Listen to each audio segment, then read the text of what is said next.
사랑하는 영락교회 지체들에게 주 안에서 평화 인사를 전합니다. 오늘은 2022년 4월 5일 화요일입니다. 오늘의 묵상 본문은 여호수아 1장 1절로 18절까지의 말씀입니다. 오늘 본문 말씀 여호수아 1장 1절부터의 말씀은 이렇게 시작합니다. 여호와의 종 모세가 죽은 후에 여호와께서 모세의 수종자 눈의 아들 여호수아에게 말씀하여 이르시되, 신명기 34장에 이제 모세의 죽음이 나오죠. 모세 오경의 마지막 그 모세의 죽음으로 이 출애굽의 대여정이 끝이 나고 이제 새롭게 여호수아가 이끄는 새로운 이스라엘의 역사가 말씀 가운데 시작되는 그 이야기입니다. 우리 이제 여호수아의 말씀, 우리 그 출애굽에 길었던 말씀을 끝내고 여호수아의 말씀을 시작합니다. 우리 신명기, 민수기를 건너뛰었어요. 레위기를. 거기에 나오는 율법의 말씀이 우리가 이제 여러 번 반복해서 나눈 또 하나의 주제로 묶을 수 있기 때문에 여호수아의 말씀을 먼저 나누고 다시 이제 민수기로 돌아가려고 합니다. 주님이 허락하시는 때가 있겠죠. 여호와의 종이라고 모세를 말씀하고 계시는데, 여호와의 종이라는 건 주님의 부르심을 받아서 주님의 주시는 특별한 사명을 감당한 자를 부르시는 주님의 그 직분이죠. 우리가 모두 주님의 종이지만 그 가운데 주님의 소명을 위해서 부름받은 구별된 종이 있다는 겁니다. 선지자들, 다윗, 사무엘 이런 주님이 부르심, 주님께 쓰임받는 자에게 여호와의 종이다. 그러니까 굉장히 귀하고 복된 이름이죠. 여호와의 종 모세가 죽은 후에 여호와께서 모세의 수종자라는 게 메슈라렛 이런 말인데, 이 말이 servant란 말이에요. 종이란 얘기입니다. 이 말도. 그런데 단순히 모세의 수종자 이렇게 해석을 했지만 여호수아는 사실상 2인자와 같은, 이미 그 아말렉 전투, 르비딤에서의 창세기가 처음 출애굽기가 시작됐던 그 아말렉과의 전투, 그 첫 해 전투에서도 이미 군대를 이끄는 그런 역할을 보여주고 있죠. 그래서 사실상의 2인자의 지도자의 역할을 했던 여호수아가 이제 주님의 부르신 가운데 모세를 이어서 이스라엘을 이끌어가게 되는 것입니다. 물론 가장 그 중심에는 회막에서 주님을 만날 때 모세와 모든 사람이 떠난 다음에도 회막을 떠나지 않고 주님 안에 머무는 것을 기뻐하는 그 여호수아의 심령, 그 중심을 주님이 보셨기 때문이죠. 그래서 그 지도자를 여호수아가 그로서 세워지는 것, 이것이 주님이 하시는 일이다. 지도력이라고 하는 것은 이제 주님이 주시는 것이다라는 것을 분명히 말씀하고 있는 것이죠. 2절에 내 종 모세가 죽었으니 이제 너는 이 모든 백성과 더불어 일어나 이 요단을 건너 내가 그들 곧 이스라엘 자손에게 주는 그 땅으로 가라. 주님이 아브라함에게 주셨던 그 약속을 계속 기억하셔서 이제 그 모세와 다시 말씀해 주셨던 그 되새겼던 그 언약을 이제 여호수아에게 이루게 하시겠다라고 말씀하시는 겁니다. 그런데 모세는 그 주님의 약속이 성취되는 것을 보지 못했죠. 우리가 너무나 잘 아는 민수기 20장에 나오는 그 가데스 무리바의 사건 때문에 주님의 뜻을 온전히 수행하지 못하게 됐습니다. 나중에 민수기를 다룰 때 다시 보게 되겠지만 무리바의 사건이 백성들이 주님과 다툰 사건이었다, 이렇게 말씀하고 계시죠. 그런데 모세가 아론이 주님이 주신 말씀으로 물을 터지게 하라고 했는데 몽둥이로 이 바위를 쳐서 물을 내는 사건이었습니다. 깊은 뜻이 들어있죠. 오늘의 말씀의 주제는 아니지만 황금 송아지를 숭배한 사건에서도 아론을 살려주고 대제사장의 직분을 빼앗지 않으셨는데, 그런데 새로운 땅을 밟게 해주시겠다는 약속을 그 말씀의 불순종 때문에 패하게 되는, 말씀을 받는다고 하는 것의 의미가 무엇인가에 대해서 깊이 고민하게 되는 그런 사건입니다. 모세가 주님께 귀하게 성별된 주님의 일꾼이죠. 모세의 의미와 모세의 역할과 그 귀한 것을 뭐라 말할 수 있겠어요.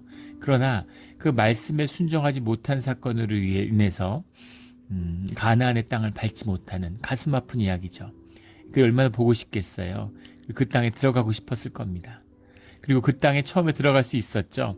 그런데 40년의 세월을 광야에서 보내고 그리고 이제 가나안 땅에는 여호수아, 갈렙이 이끄는 이스라엘이 들어가게 되는 거죠. 다음 세대가 들어가게 되는 겁니다. 주님 안에서 감사한 일이에요. 여호수아와 다음 세대 일이 이루어지지 않았다면 다음 세대, 그 모세 앞에 400년의 세월이 흘렀잖아요. 이것이 우리가 세월을 아껴야 하는 참 뜻이겠죠. 우리가 재직 훈련을 하는데 재직들과 그런 마음이 하나가 되는 것을 느낍니다. 또 그런 말씀을 나누기도 했어요. 우리가 우리 교회 부흥의 세대가 되어야 된다. 화목함을 이루고 진짜 하나님과 함께하는 그런 교회가 되어야 된다. 그러면 하나님이 귀한 축복을 주실 것입니다. 그런데 그것을 우리가 볼 수 있다면 이거보다 감사하고 큰 기쁨이 어디 있겠어요. 그러나 우리가 보지 못할지라도 그래도 반드시 주님의 뜻은 우리 가운데 이루어진다는 것이죠. 주님이 그 언약을 신실하신 주님이 꼭 지키신다는 겁니다. 4절에 곧 광야와 이 레반에서부터 큰 강곧 유브라데 강까지 해쪽 속의 온 땅과 또 해지는 쪽 대해까지 너희의 영토가 되리라. 아브라함에게 줬던 최초의 약속, 모세에게 확인해 주셨던 그 약속을 이제 여호수아에게 다시 한번 말씀해 주고 계시는 거죠. 근데 이 주님이 약속하신 가나안 땅의 경계를 한 번도 이스라엘이 차지하지 못합니다. 끝까지 차지하지 못하죠. 다윗과 솔로몬의 때 거의 근접하는 데까지 갔어요.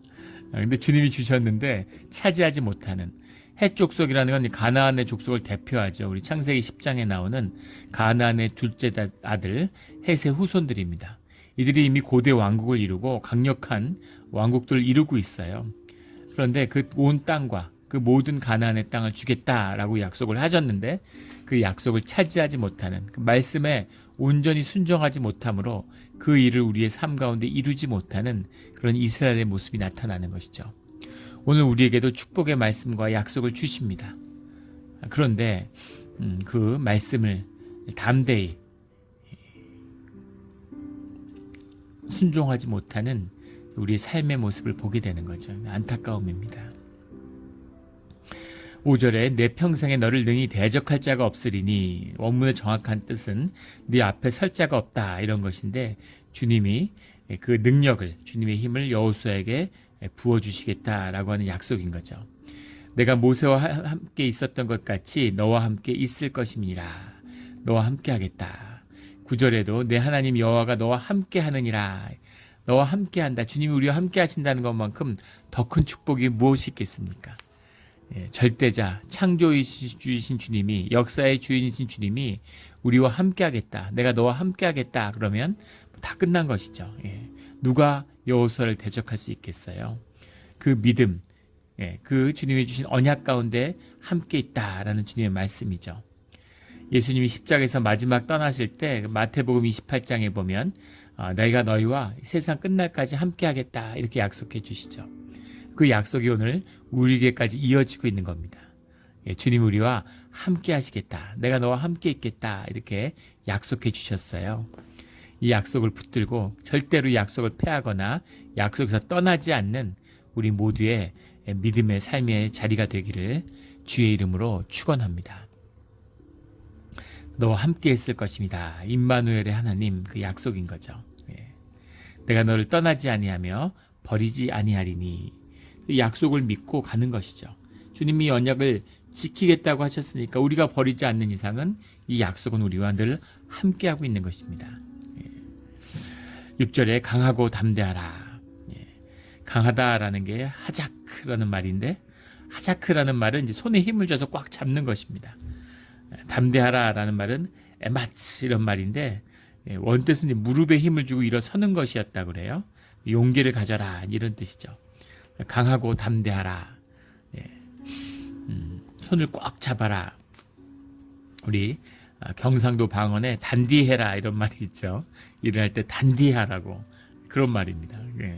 단디해라는 말이 사투리지만 더 와닿는 말인 것 같아요. 강하고 담대하라. 그 언약을 꼭 붙잡고, 그 언약을 꼭 붙잡고 일어서라 이런 말씀이죠. 너는 내가 그들의 조상에게 맹세하여 그들에게 주리라 한 땅을 이 백성에게 차지하게 하리라. 너희에게 생명이 함께하니까, 생명의 권세가 너희에게 있으니까 그 생명을 붙들고 일었으면 반드시 이긴다라는 겁니다. 현상은 껍데기잖아요. 생명은 본질입니다. 본질과 껍데기가 싸우면 누가 이길까요? 본질이 이기는 거죠. 예. 그래서 늘 생명은 세상과 맞서면, 마주하고 맞으면 늘 이기게 돼 있어요. 예. 기억하실는지 모르겠는데 고흥산 어부라고 IMF 직후에 한국에 크게 이제 신문에 소개돼서 화제가 됐던 사건이죠. 그 서남해안에 서해안 끝자락에 있는 섬에, 지금 뭐 오래돼서 정확한 섬 이름이 기억이 안 나는데 그 섬에서 어부 사셨던 분이죠. 예, 아이들 출가시키고 부인하고 막내딸하고 살고 있는데 엄청난 태풍이 오는 겁니다. 태풍이 오니까 배들이 항구 안에 다 들어왔는데 태풍과 물결이 너무 세서 그 물결이 그 방파제를 넘으면 배들을 붙여놓으니까 배들이 다 깨져버리는 거죠. 이분이 어렵게 대출받아 자기 배를 하나 장만했는데 그 배가 깨지면, 부서지면 아무 삶의 소망이 없는 거예요. 그러니까 이분이 그 태풍이 오는데 일생을 걸고 평생 바다에서 살았잖아요. 그래서 배를 몰고 바다로 나가는 거죠. 배를 지키기 위해서. 파도가 몰려오는데 파도를 정면으로 타면은, 파도를 위에 올라타면 아무리 큰 바다가 와도, 파도가 와도 20m짜리 파도가 왔다 그러는데 위로 20이고 밑으로 꺼지도 20이니까 40m로 오르내리는 거죠. 그렇게 8시간 동안 사투를 하면서 결국은 그 파도를 이겨내고 무사히 배를 몰고 항구로 돌아온 사건이었습니다. 생명의 사건이죠. 그런데 항공모함 같은 거대한 유조선도 파도를 비껴 맞으면, 옆구리를 맞으면 배가 두 동강이 난다는 거예요. 세상의 위협에 피하려고 그 두려움에 돌이키다가 뒤나 옆을 맞으면 가는 거죠. 근데 그 파도를 정면으로 맞으면 항상 그 파도를 타고 넘어서는 겁니다. 이기는 거죠. 이것이 생명의 비밀이에요. 생명의 힘입니다. 주님이 예수 그리스도의 십자가 이 땅에 허락한 은혜예요. 명랑해전 같은, 명랑해전. 330척의 배, 400척의 대함대를 이순신 장군이 구축했는데 그걸 시기 질투하는 용렬한 선조 임금이 그 귀양 보내고 이순신 장군을, 원균을 임명했는데 7천량 해전 단 한 번의 해전으로 그 400척의 배를 대부분 다 잃고 수군을 전멸시켰죠. 계속 이기니까 수군이 센 줄 알고 예. 그래서 내가 무슨 말을 하리요 라는 그런 교서를 내리면서 이순신 장군이 돌아왔는데 13척의 배밖에 남아있지 않은 겁니다. 그 13척의 배로 지금 마포나루에 상륙하려는 33,000명의 병력을 실은 300여 척의 배를 명랑만 돌아서면 바로 서해안으로 들어오는 거죠. 거기서 맞서 싸워서 이겼어요. 이전까지의 전투를 보면 항상 일본 군대는 접전을 잘하니까, 칼을 잘 쓰니까 배를 붙이고 올라오는 겁니다. 배에 기어 올라오는 거예요. 그러니까 항상 하객진 같은 거잖아요. 진을 넓혀서 접근하지 못하도록 멀리서 대포를 쏘는 것, 포위 선멸하는 것이 조선 수군의 작전이었는데 13척으로 300척을 어떻게 포위합니까? 도망갈 것도 없죠. 13척이 뭉쳐서 사령선으로 돌진해 들어간 거예요. 그래서 백병전을 벌입니다. 그런데 그 백병전의 기세가 꺾인 일본이 함장을 잃고 뒤로 물러나는 거죠. 그리고 그 한 좁은 해협에 배들이 갇히게 되고 거기에다가 불을 질러서 화공으로 배들을 태우는, 전쟁이 어떻게 이길 수 있을까? 아무리 무슨 이유가 있어도 어떻게 13척으로 330척의 배를 깰 수가 있을까? 그 전쟁의 기록에 보면 일본에서는 그 기록을 다 남겨놨어요. 한국엔 역사 기록이 없고 오직 이순신 장군의 난중일기에만 기록되어 있습니다. 난중일기를 보면 4명이 다쳤어요. 사상자가 아무도 없습니다. 사망자가. 일본군은 8,000명의 사상자를 냈어요. 이쪽은 총 들고 싸우고 저기는 창 들고 싸워도, 활 들고 싸워도 이런 결과가 나기 어렵습니다. 어떻게 한쪽은 8,000명이 죽는데 한쪽은 4명이 다치고 끝날까요? 그 비밀을 단 2글자로 이순신 장군이 그 비밀을 풀었죠. 난중일기에 보면 천행이었다, 하늘이 했다, 이렇게 쓰고 있습니다. 하늘이 했다라는 말을 뭐 그 깊이를 다 헤아릴 수 없지만 본질은 하나입니다. 생명이 이기는 거예요. 두려움과 맞서서 생명이 하나 되면, 생명이라는 게 뭡니까? 하나 되면 힘이죠. 하나 되는 힘. 그 하나 되면 가장 본질적인 것은 그 생명의 근원과 하나 되는 것이죠. 주님과 하나 되면 세상에 두려울 게 뭐가 있겠어요? 사람들끼리 그 마음을 합쳐도 당할 자가 없는데, 만주족 같은 데 보세요. 13명이 마음을 합쳐가지고, 그래가지고 만주제국, 청나라가 중국을 석권했잖아요. 몽골 보세요. 사준 사구, 징기스칸까지 9명이 한데 마음을 합쳐 죽기를 함께 하니까 전 세계를 석권했죠. 이 생명의 비밀입니다. 그런데 생명이 하나 되는 것이 너무너무 어려운 거죠. 주님이 우리에게 두세 사람이 주님으로 이름으로 모이는 곳에 함께 하겠다고 약속하셨죠. 이 교회의 권세고 교회의 능력입니다. 이 생명의 권세와 능력이 나타나는 우리 삶의 자리, 교회가 되기를 주의 이름으로 축원합니다. 7절에 오직 강하고 극히 담대하여, 강하고 담대하다는 말씀을 계속 반복해서 주고 계세요. 말씀을 주고 주님이 그 일을 도우시는 거죠. 그래서 우리는 강하고 담대하게 그 말씀에 순종하면 되는 것입니다. 나의 종 모세가 내게 명령한 그 율법을 다 지켜 행하고 우로나 좌로나 치우치지 말라. 그리하면 어디로 가든지 형통하리니. 너무나 유명한 말씀이고 우리가 잘 기억하고 있는 말씀이죠. 우로나 좌로나 치우치지 말라라는 말씀이 중도의 길을 행하라 이런 말씀이 아니죠. 본문이 빠져 있는데 알타스루라는 말은 not to turn 이런 말입니다. do not turn이죠. 근데 그 사이에 미메누라는 말이 빠졌어요. from it, 그것으로부터. 그것이 무엇이겠습니까? 주님의 말씀, 율법이죠. 그 말씀을 지켜나가는 것으로부터 왼쪽이나 오른쪽으로 가지 말고 그 주님이 말씀하신 그 길만 가라 이런 이야기입니다.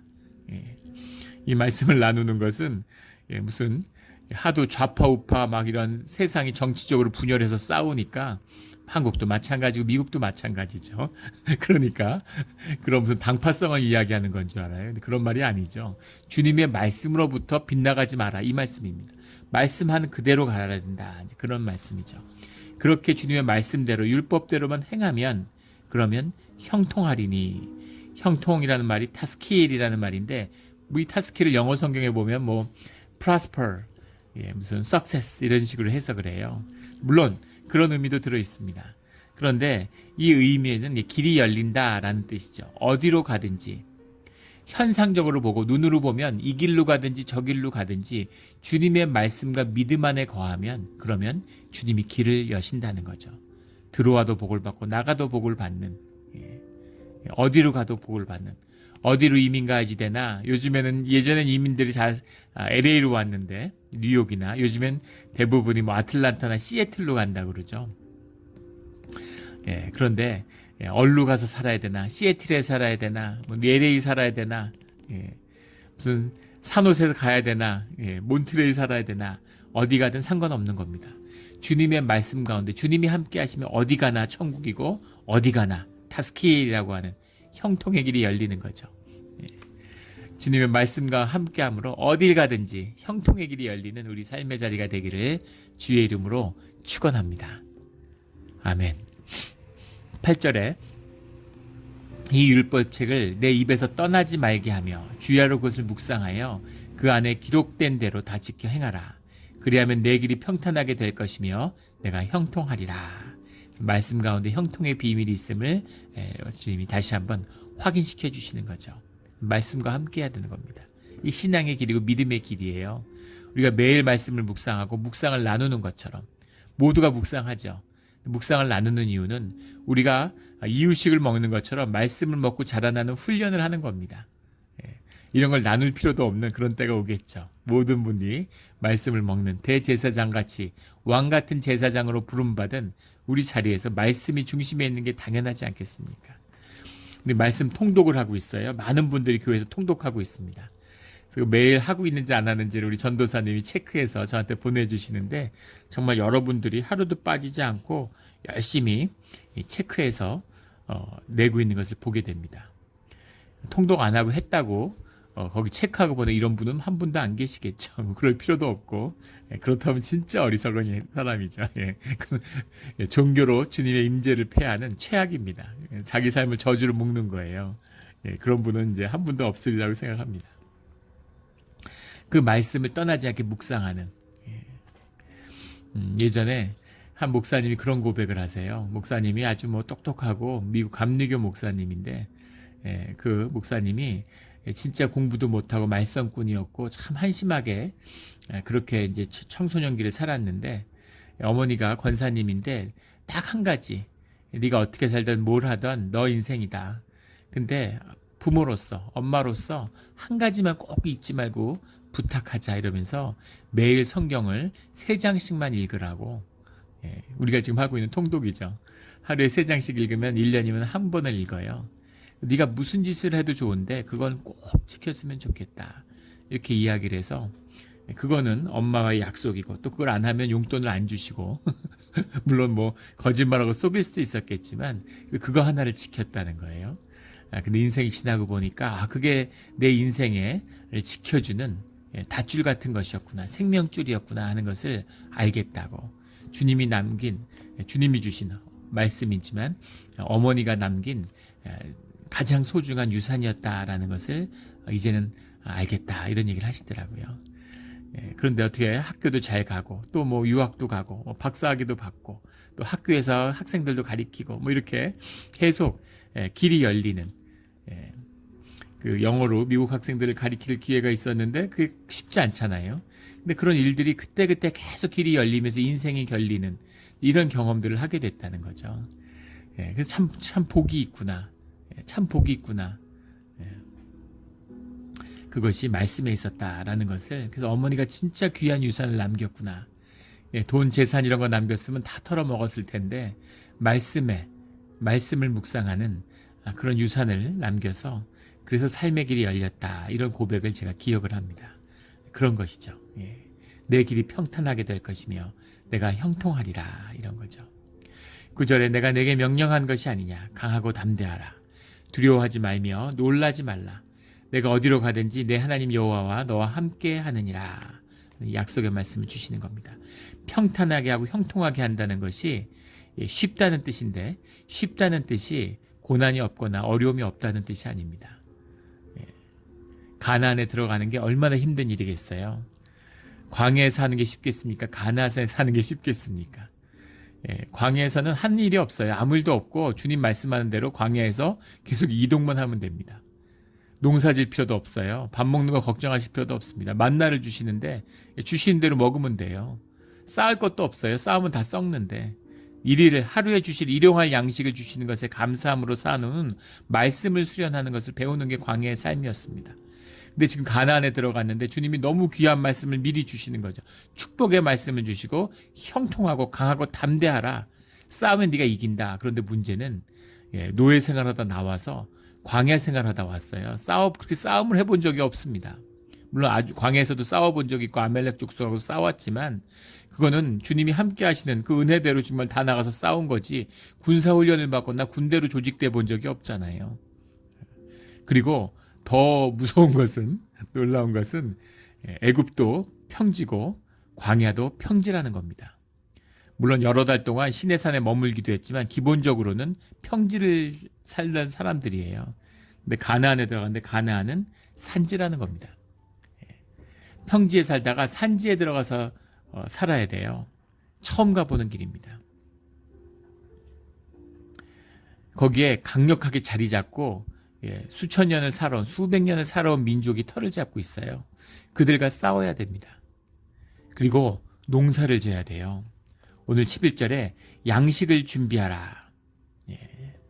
여호수아가 그 백성의 관리들에게 명령하여 이르되 10절에 11절에 백성에게 명령하여 이르기를 양식을 준비하라. 이제 싸우러 나가기 위해서 양식을 준비해야 되는데 이 양식은 만나가 아니죠. 만나는 쌓아서 모아서 갖고 다니는 게 아닙니다. 매일 받아서 먹었는데 이제 만나가 없어요. 이제 농사를 지어서 먹고 살아야 됩니다. 채집을 하고 돌아다니면서 만나의 풍성함이 사라졌습니다. 농사 져야 돼. 농사도 익숙치 않은데 산악지대에 농사도 익숙치 않은데 거기서 농사를 짓고 채집을 하고 거기서 먹고 사는 것도 힘든데 거기다가 싸워서 전쟁을 해야 됩니다. 더 강력한 부족과. 그리고 한 번도 물론 조상의 땅이었다고는 하지만 처음 와본 땅이에요. 눈으로 보면 복된 땅, 복지가 아니라 지옥의 땅, 죽음의 땅을 받은 것처럼 보일 겁니다. 근데 이 땅을 주님이 축복의 땅이고 너희 땅이다 이렇게 말씀하시는 거죠. 이 땅을 차지하고 이 땅에 살면 너희에게 형통의 길이 열리고 복의 길이 열린다라고 말씀하시는 겁니다. 얼마나 감사한 일입니까? 눈으로 보기에, 눈으로 좋아 보이면 세상 사람 다 차지했겠죠. 그런데 눈으로 보기엔 좋아 보이지 않지만, 하지만 그것이 복된 땅이 된 그 땅의 비밀, 그 비밀은 주님과 함께하는 비밀이죠. 싸우면 이기는 겁니다. 싸우지 않고 도망하고 말씀을 떠나고 그러면 지는 거죠. 강하고 담대해야 된다. 믿음으로 싸워라 이렇게 말씀하시는 거예요. 그냥 좀 빈 땅 좀 주시지. 근데 그것은 주님의 길이 아니죠. 그러면 땅의 주인이 되지 못합니다. 그럼 땅의 노예가 되는 거예요. 그 땅을 차지하고 다스려라. 이렇게 주님이 그 다스리는 분량이 될 때까지 우리를 고난 가운데 인도해 주시는 거죠. 그러나 그 싸움을 주님이 하시기 때문에 우리에겐 쉬운 겁니다. 이미 이긴 줄 알고 이길 줄 알고 싸우는 거예요. 그러니까 야박하게 못되게 그렇게 싸울 필요가 없는 거죠. 우크라이나 전쟁에서 부차인가요? 거기서 대규모 수백 구의 민간인 시신이 나왔습니다. 정말 같은 동포고 우크라이나 민족은 없고 같은 러시아 민족이라고 얘기했으면서 이제는 러시아와 영영 남이 되겠죠. 이미 러시아는 전쟁에서 졌구나. 두려움에 무릎을 꿇었구나 하는 걸 봤어요. 왜 죄 없는 아이들을 민간인들을 끌어다가 그 폭행을 하고 이 귀를 자르고 이가 뽑히고 뒤에 끈이 물려가지고 가죽 봉지에 넣어서 버려진 그런 민간인 시신들이 지금 나타나고 있죠. 전 세계가 공분하고 있는데 러시아가 그렇게 군사력이 세다면서 미국도 이길 수 있다고 큰소리 쳤으면서 우크라이나 군사력도 없고 힘도 약한데 그 약한 나라를 상대로 그렇게 잔혹한 짓을 하는 게 뭐겠어요. 그 잔혹함의 비밀은 두려움이죠. 이미 두려움 앞에 무릎을 꿇고 전쟁에 진 겁니다. 땅을 차지하고 우크라이나를 물리칠 수 있을지 모르겠지만 무슨 짓을 해도 이미 전쟁에 진 거예요. 그 무차원이라고 하는 차원을 넘는 역사의 섭리에서 보면 완벽하게 패배하고 우크라이나를 잃은 것입니다. 진짜 어리석은 짓이죠. 현상의 사람들, 어리석은 자들이 하는 짓입니다. 눈으로 보면 때려 부시고 이기는 것 같지만 본질에선 진 거예요. 이런 거죠. 11절에 양식을 준비하라. 이제 양식을 준비하고 싸움을 하러 나가는 겁니다. 와, 신난다. 이제 가나안 땅에 들어왔네. 이제 시작이구나. 그리고 익사이팅 할까요? 그런 사람도 있을지 모르겠지만 대부분은 굉장히 두려웠을 거예요. 안 해본 걸 하는 건데 모르는 게 얼마나 무섭습니까? 모르는 걸 하는 것도 두려운데 양식을 준비하고 싸우러 나가는 거죠. 전혀 새로운 삶의 길이 열리는 거예요. 우리가 삶의 길이 열어달라고 매일 기도하지만 왜 길이 열리지 않겠어요? 그게 우리의 진실인지, 우리 지난 주일날 나눴던 Be the whole, 있지의 말씀인 거죠. 그게 내 진실인지를 봐야 되는 겁니다. 내 진실이 주님을 만났을 때 이루어지는 거죠. 내가 진실이 정말 새 길이 열리기를 원한다면 열립니다. 기도하는데 돈 달라 이렇게 기도하는 분들이 계세요. 그러면 돈이 주어질까요? 우리의 진실이 이루어지는데 돈 달라는 기도는 뭐예요? 내가 궁핍하고 결핍됐다는 얘기잖아요.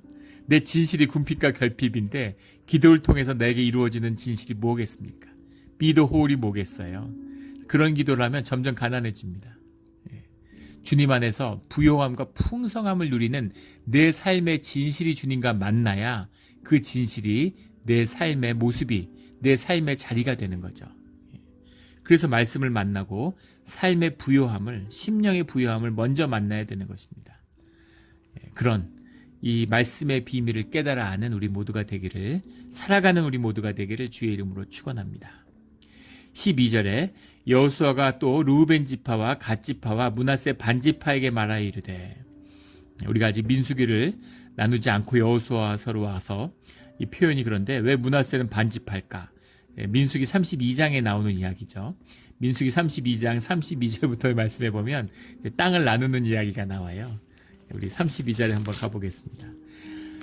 민수기 32장 3절에 보면 모세가 갓 자손과 루벤 자손과 요셉의 아들 므낫세 반지파에게 아모리네 왕 시온과 바산왕 옥의 나라를 주되 그 땅과 그 경내 성읍들과 그 성읍들의 사방 땅을 그들에게 주매. 예, 예전에 한 그 유대인 할아버지가 오래 이제 교제도 하고 친하게 지냈는데 그분이 이제 그 홀로코스트 생존자입니다.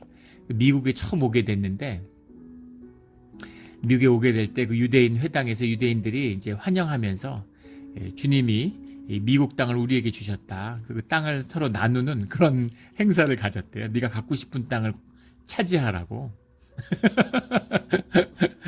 예, 미국에 이민 오는데 아우 LA 가져야 되나 뉴욕 가져야 되나 시애틀 가져야 되나 샌프란시스코 가져야 되나 고민하는 거예요. 그걸 서로 나눠서 이건 내 땅이다 그러고 주님의 이름으로 차지하는 겁니다. 우리 개신교에서도 선교할 때 민족 입양식이라는 걸 하죠. 예, 아프리카 선교를 한다 그러면은 에티오피아를 입양할 것인가, 예, 탄자니아를 입양할 것인가, 콩고를 할 것인가. 근데 그분들은 입양됐는지 모르죠. 예, 저희들끼리 입양하는 겁니다. 예, 그 봉헌식도 하고 우리 예전에 예, 그 대통령도 하고 했던 장로님이 서울시장 할 때 서울시를 하나님께 봉헌했다 그래가지고 교회 안 다니는 분들이 굉장히 막 흥분하고 그러던 걸 본 적이 있습니다. 서울이 네 거냐? 예. 시장으로 뽑았더니만 누구 마음대로 너가 봉헌을 하냐? 뭐 이런 식의, 그러니까 주님의 말씀을 받는. 예. 우리가 주님께 올려드린다는 건 주님의 뜻에 따라 다스려 달라. 모든 게 주님의 것이죠. 예. 내 것이라고 하는 게 내 것이라고 해서 내가 무슨 등기하는 게 아니잖아요. 예. 주님께 위임을 받아서 다스리는 권세를 얻어서 이 땅을 살아가는 거죠. 예. 주님이 주시면 진짜 우리 땅이 되는 것입니다. 주님 것인데 주님이 주시면 우리 거죠. 뭐. 예. 그 땅을 나누는, 땅을 나누고 차지하는 그 일이 이루어졌는데 루벤 지파와 갓 지파와 므낫세 지파 중에 므낫세의 반 지파입니다. 우리 뭐 잘 알고 있는 것처럼 레위 지파가 12지파 가운데 지파를 계수할 때 빠지죠. 그리고 장자의 것을 물려받은, 장자의 권위를 물려받은 요셉의 두 아들 에브라임과 므낫세가 맏아들이잖아요. 므낫세와 에브라임 지파로 나누어지는 거죠. 그런데 땅을 차지할 때 요단강, 민수기에 나오는 요단강 우편에 있는, 지금 요단강이 북쪽에서 남쪽으로 흐르잖아요. 헤르몬산, 헐몬산에서 기원해서, 헐몬산역에 뭐 가보지 못했지만 해발이 이제 2,800m, 거의 3,000m 이르는 엄청나게 높은 산이죠. 백두산이 2,400m라고 그러니까 얼마나 헤르몬산이 그 높은 산인지를 보여주는 거죠. 거기서 기원해서 물이 쭉 흘러내려가지고 사해까지 내려오는 겁니다. 갈릴리 호수까지 한 28km 되고, 그 다음에 사해까지 까지 하면 한 104km 정도를 쭉 흘러내려온다고 해요. 구불구불 내려오니까 이 요단강이라는 게 이제 빠르게 흐른다라고 하는 야실인가요? 정확한 지금 기억이 안 나는데 그 말에서 온 빨리 흐르는 강이죠. 그러니까 그 높은 데서 저지대로 흘러내려가서 가장 밑에 있는 사해는 해발이 바다를 기준으로 하는 거잖아요. 해발이 마이너스 380m입니다. 땅 밑에 있어요, 호수가. 예, 저지대에 있는 사해까지 2,800m에서 밑으로 400m로 내려오니까 물이 가파르게 흐르겠죠. 언젠가 가서 요단강을 직접 볼 기회가 있으리라고 소망을 하는데, 그 요단강을 동쪽에서 건너서, 그러니까 동에서 서로 건너는 거죠. 근데 그 요단강의 동편, 그 헤르몬산으로부터 내려오는 그 요단강의 동북편이죠. 흔히 말하는 이제 모압 땅이라고 하는, 뒤에 모압 왕국이 있는 땅입니다. 모압 왕국의 밑에 이제 에돔이 있는, 물론 그 모압은 뒤에 생겼지만 모압 땅과 에돔 땅 위에 있는 모압에 있는 그 땅인데, 그 땅을 처음 차지하는 땅이죠. 그 땅을 루벤 지파와 갓 지파 그리고 므낫세 지파가 다 들어가는 게 아니라 그의 절반만 들어가서 므낫세의 반 지파입니다.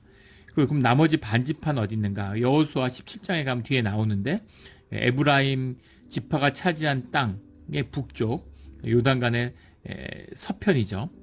스불론, 이사갈이 차지한 지파의 남쪽 그 경계의 땅을 그 반쪽 지파가 받게 되죠.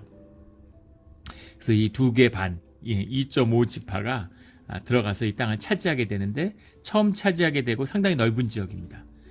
나머지 9개 반지파가 차지한 땅에 필적할 만큼 큰 땅이에요. 근데 그 땅을 처음 차지하는 조건으로 그들이 제일 앞에 서서, 자기들이 살 땅이니까 제일 앞에 서서 싸우기로 하고 땅에 들어가는 것이죠. 그 땅에 들어갑니다. 15절에 여호와께서 너희를 안식하게 하신 것 같이 너희도 형제도 안식하며, 이란 말씀이 나오는데, 그들도 너희 하나님 여호와께서 주시는 그 땅을 차지하기까지 하라. 여기 이제 안식이라는 말, 사바스라는 말이 나오지 않아요, 본문에. 여호와께서 너희에게 한 것 같이 너희도 하라, 이런 말입니다. 야니아흐라는 말인데, 야니아흐라는 말이 뭐 give, take 이런 것이죠. 너희에게 주어서 한 것처럼 너희도 해라. 그래서 뭘 주셨다는 것인가? 이걸 안식이라고 받은 것이죠. 안식이라고 하는 말이 주님의 뜻에 따라 살아가는 삶의 뜻이 들어있죠. 그래서 주님의 말씀 가운데, 주님의 질서 가운데 살아가라, 이제 그런 말씀입니다.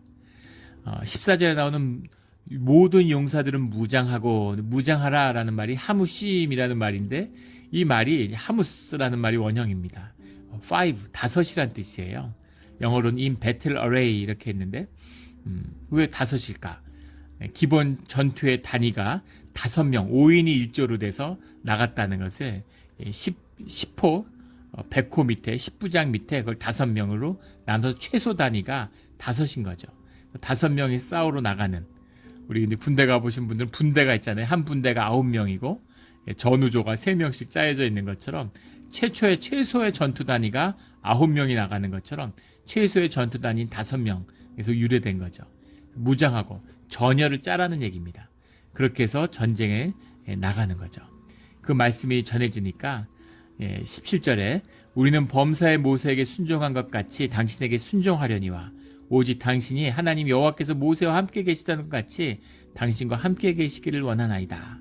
18절에 누구든지 당신의 명령을 거역하며 당신의 말씀을 순종하지 아니하는 자는 죽임을 당하리니, 이 백성들이 여호수아를 지도자로 모세의 자리에 세워서 그들의 지도자로 받았음을 주님 앞에 선언하는, 맹세하는 이제 그런 모습이 나와요. 이렇게 여호수아가 하나님의 종이 돼서 이스라엘의 지도자로 세워지는 거죠.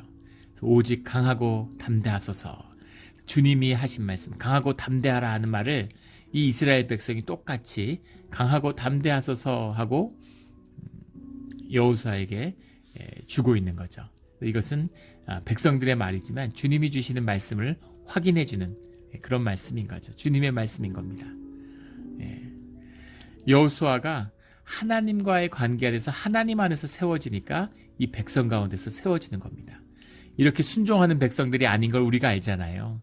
정말 그 광야에 그걸 보면서 어떻게 이런 민족이 있을 수가 있을까? 주님이 완악하는 우리의 모습이죠. 어떻게 이렇게 완악하고 이렇게 틈만 나면 죄를 질까? 정말 이 환멸이죠, 환멸. 이 환멸을 만나는 겁니다. 이 끝에서 우리의 주님의 은혜를 만나는 거죠. 그런 백성이지만 주님과의 관계가 온전하게 믿음으로 여호수아가 주님 앞에 서게 되니까, 그러니까 이스라엘과의 관계가 풀리는 겁니다. 이것이 생명의 질서예요. 역사의 섭리입니다. 주님하고의 관계가 풀어지면 모든 관계가 풀어질 수밖에 없죠. 주님이 그 킹핀이니까, 주님이 생명의 근원이시니까, 역사의 주인이시니까 그걸 풀어가는 이 비밀, 주님과의 비밀이 풀려서 삶의 모든 조건과 환경이 풀어지는, 우리는 조건과 환경이 풀어지면 우리의 심령이 풀어질 거라고 생각하죠. 정반대입니다. 조건과 환경이 아무리 풀려도 마음이 풀어지지 않아요. 삶이 풀어지지 않습니다. 주님 안에서, 주님이 우리 삶에서 풀어져야, 우리의 삶이 주님 안에서 풀려져야, 그래야 우리의 환경과 조건이 풀려지는 것이죠.